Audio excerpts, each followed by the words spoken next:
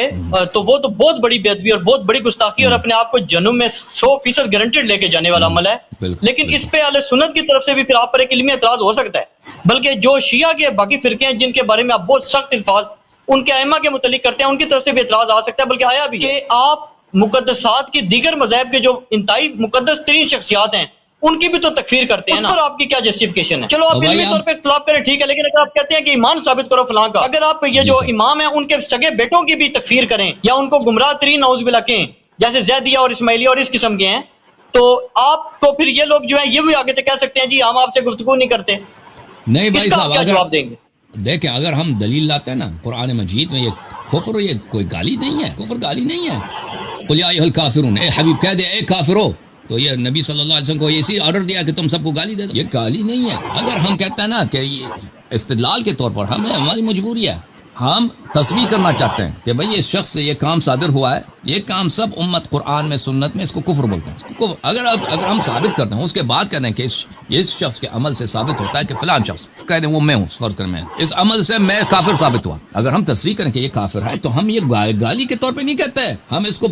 آپ کو اس سے ہماری کوئی فائدہ نہیں ہوتا ہے بھائی, اور یہاں پہ ہم اس لیے ہمارا کوئی ہمیں انعام نہیں دیتا, شیعہ بھی ہمارے سپورٹ نہیں کرتے کہ میں ادھر بیٹھ کے ادھر گالی دیتا رہوں. ہم استدلال ہے, دلیل ہے آپ کی اپنی کتب سے, آپ کی اپنی روایات سے, آپ کے علماء کے اقلام سے کہ بھئی اگر یہ عمل کسی سے صادر ہو جائے تو یہ کفر ہوتا ہے. تو ہم جب ثابت کرتے ہیں یہ عمل فلاں سے صادر ہوا ہے اور جب پوری امت کا اجماع کہ یہ عمل کافر ہے تو نتیجہ واضح ہے کہ فلان شخص پر اس کا کفر ثابت ہو گیا. تو یہ جو ہے میرے محترم میرے بھائی, یہ ہم کیا عرض کریں, ہماری ایک مجبوری ہے. ہماری مجبوری جی ہے, ایک شخص جس کو آپ مقدس سمجھتے ہیں اس کی مرتبہ نیچے آ جاتا ہے. جیسے رسول پاک صلی اللہ علیہ وسلم تشریف لائے تھے نا, وہ کہہ رہے تھے وہ کبھی کسی کو گالی نہیں دیتے. وَإِنَّكَ لَعَلَىٰ خُلُقٍ عَظِيمٍ, پیغمبر صلی اللہ علیہ وسلم کا اخلاق اتنا حسن تھا کہ لوگ مسلمان ہوتے تھے ان کے اخلاق کی وجہ سے, ان کے پیارے اخلاق کی وجہ سے. لبوں پہ ہمیشہ مسکراہٹ, ہمیشہ سلام دے دو, ہمیشہ دشمن سے بھی جو ہے اس کے بیمار ہو جاتے عیادت کرو. وہ گالی دینے والے فرد تو نہیں تھے. رسول پاک صلی اللہ علیہ وسلم نے مکے والوں سے کہا کہ آپ کے یہ بت جو ہیں ان کا کوئی فائدہ نہیں, آپ کے یہ بت ہیں, تم خود اپنے ہاتھ سے پتھر مٹی سے کوئی بناتے ہو, پھر کہتے ہو کہ یہ مثلا اللہ کے نزدیک اس کا بڑا رتبہ ہے, یہ تمہیں فائدہ پہنچ, یہ کچھ بھی نہیں ہے, ان کو چھوڑ دو, ان کو توڑ دو. تو انہوں نے کیا بہتان لگایا, انہوں نے کہا کہ آپ گالی دے رہے ہیں. انہوں نے یہی کہا کہ آپ ہمارے خداؤں کو گالی دیتے ہیں. انبیاء علیہ الصلوۃ والسلام سب کو یہی تہمت لگی ہے کہ یہ گالی دیتے ہیں, حالانکہ انہوں نے گالی نہیں دیا تھا, انہوں نے استدلال کیا تھا کہ بھئی تم عقل سے کام لے لو. تم نے اپنے ہاتھوں سے پتھر سے تم نے تراش کے یا لکڑ سے تراش کے ایک مجسمہ بنایا, اب اسی کے سامنے سجدہ کر رہے ہو, حالانکہ وہ ایک مچھر کو بھی اپنے آپ سے اوپر اڑا نہیں سکتا, آپ کو کوئی فائدہ نہیں دے سکتا. اسی بات کو کیونکہ ان کے پاس دلیل کا جواب نہیں تھا تو کہتے کہ آپ گالی دیں. اگر ہم دلیل لاتے ہیں نا آپ کی تاریخ سے, حدیث سے وغیرہ سے, آپ کی کتب سے کہ فلانے نے مثلا فلان کام کیا ہے, تو پھر ہم کیا کریں گے؟ اگر پیش کریں, نتیجہ پیش کریں تو نتیجہ سخت ہے. نتیجہ لوگوں کو پسند نہیں ہے, بہت ساروں کو پسند نہیں ہے. وہ ہماری ایک مجبوری ہے بھائی. ہم گالی کے طور پہ نہیں کہتے, بہترامی کے طور پہ نہیں کہتے, دل آزاری کے طور پہ نہیں کہتے. ہم اس لیے کہتے ہیں کہ حق واضح ہو جائے کہ امت کتنی بٹکی ہوئی ہے. کہ ایک انت منی بمنزلۃ ہارون من موسیٰ, جو ہارون علیہ السلام جیسا اس کو چھوڑ دیا ہے اور کن لوگوں کے پیچھے لگ گئے. بس یہ ہماری مجبوری ہے, اس کو بتانے کا اور طریقہ کار ہی نہیں. اوکے علی الحسن بھائی, اللہ حافظ جناب, بہت شکریہ, سلامت رہیں, زندہ رہیں. Thank you sir, thank you, خدا حافظ. آپ کا بہت وقت لیا جی, بہت مہربانی آپ کی, ہم نے استفادہ کیا آپ کے سوالوں کا. تشریف لایا بس آپ سے یہ ریکویسٹ ہے کہ آپ ایک دفعہ نا اردو سب ٹائٹل کے ساتھ ان بڑے بڑے علماء کو, اور پاکستان کے بھی جو تجربہ کار بزرگ علماء ہیں نا, جو محدث ٹائپ علماء ہیں جنہوں نے ماضی میں شیعہ کے ساتھ مناظرے کیے ہوئے ہیں, ایسے موجود ہیں, ان کو ذرا اردو سب ٹائٹل کے ساتھ آپ عربی میں دعوت دیں, دعوت عربی میں دیں, تاکہ ان کو آپ کی علمی قابلیت کا علم ہو جائے. کیونکہ بہت سے لوگ آپ کو نہیں جانتے, میں نے جن سے بات کرتا ہوں نا ان کو آپ کا آج بھی نہیں پتا, کیونکہ بزرگ لوگ ہیں, 70 75 80 سال ان کی عمر ہے, وہ ابھی بھی سیریس نہیں لیتے آپ کو. وہ کہتے ہیں پتہ نہیں کون بندہ ہے. آپ عربی میں دعوت بنائیں, چھوٹا سا کلپ بنائیں, ہمیں بھی بھیجیں, ہم فارورڈ بھی کریں گے. اس میں آپ اردو سب ٹائٹل میرے جیسے جہلوں کے لیے لگا دیں, تاکہ ہمیں بھی پتہ چلے آپ کیا کہہ رہے ہیں. تو آپ اس کا چھوٹا سا کلپ بنائیں, وہ ہمیں فارورڈ کریں. اس میں آپ یہ بڑے بڑے عرب علماء کے نام لیں جو میں نے آپ کو بتائے, اور پاکستان کے وہ علماء جنہوں نے ماضی میں شیعہ کے ساتھ مناظرے پریکٹیکلی کیے ہوئے ہیں اور علم حدیث کے وہ بہت بڑے ماہر سمجھے جاتے ہیں, ان کو آپ دعوت دے دیں نام لیے بغیر, اور عربی میں دعوت دیں آپ. اردو میں نہ دیں، اوکے لیکن اردو سب ٹائٹل کرنے لگا دیں اور چھوٹی بات کریں، لمبی نہیں. اوکے سر، آپ نام دے دیں. پاکستان والوں کو تو پاکستان والوں کو نہیں جانتا، عربوں کو بھی میں اتنا نہیں جانتا، جو انٹرنیٹ میں ہے مشہور انہیں کی جانتا. آپ جو ہے نا ان کا نام آپ عربی میں دعوت بنائیں، عربی میں دعوت بنائیں، نام لے کے نا، نام آپ فارورڈ کریں، میں نام ان کا لے کر نام لے کر میں کلپ بنا دوں گا آپ کے، ٹھیک ہے نا. آپ نے پہلے بھی کہا تھا نا، ان کو پتہ چلا پالی میں، آپ نے پہلے بھی کہا تھا کہ اشرف جلالی کو ایک دو تین کا نام لے کے ان کو دعوت دو، وہ حتماً قبول کریں گے. آپ نام لے کے ان کو دعوت دیا نا، قبول کیا ان لوگوں نے؟ آپ خود یاد ہے، آپ نے کہا تھا، آپ نے کہا مجھے یقین ہے وہ قبول کرے گا. ان کی ہسٹری نہیں ہے میری، وہ تو بڑے نام تو ہیں لیکن وہ ان کی کوئی ہسٹری نہیں. میں نے آپ کو ان لوگوں کا بتایا ہے کہ جن کے مناظرے انٹرنیٹ پہ موجود ہیں اور انہی سب ٹاپکس پر ہیں جن پہ آپ چاہتے ہیں. آپ جو ہے نا میں کر لیں گے، آپ نام دے دینا، آپ ان کا نام صحیح دے دینا. تو کسی ایسے آدمی کا، کسی ایکٹر ایکٹریس کا نام نہیں دینا بھائی، ہمیں دھوکہ دے دو. بس یہ آپ کی ریکویسٹ ہے کہ بات چھوٹی کریں، لمبی بات نہ کریں تاکہ ان کو سننے میں آسانی ہو جائے. اوکے، آپ ہمیں کلپ بنا دیں، آپ کلپ بنا دیں گے، کوئی بات نہیں، کلپ بنا دیں گے آپ کے لیے. اوکے، جزاک اللہ. اوکے، تھینک یو، خدا حافظ. بہت مہربانی، بہت مہربانی آپ کی میرے بھائی. اللہ تعالیٰ آپ کو عزت دے. الحمدللہ رب العالمین. آپ سب کا بہت شکریہ میرے محترم ناظرین. ہاں، کلپ بنا دیں. اور بھائی وہ نہیں آئیں گے، یہ جو ہے یہ بھاگنے والے وغیرہ کے چکر میں ہوتے ہیں، آنے والے کوئی نہیں ہوتے. اچھا، اب میں دیکھوں کس کی باری ہے. ہمارے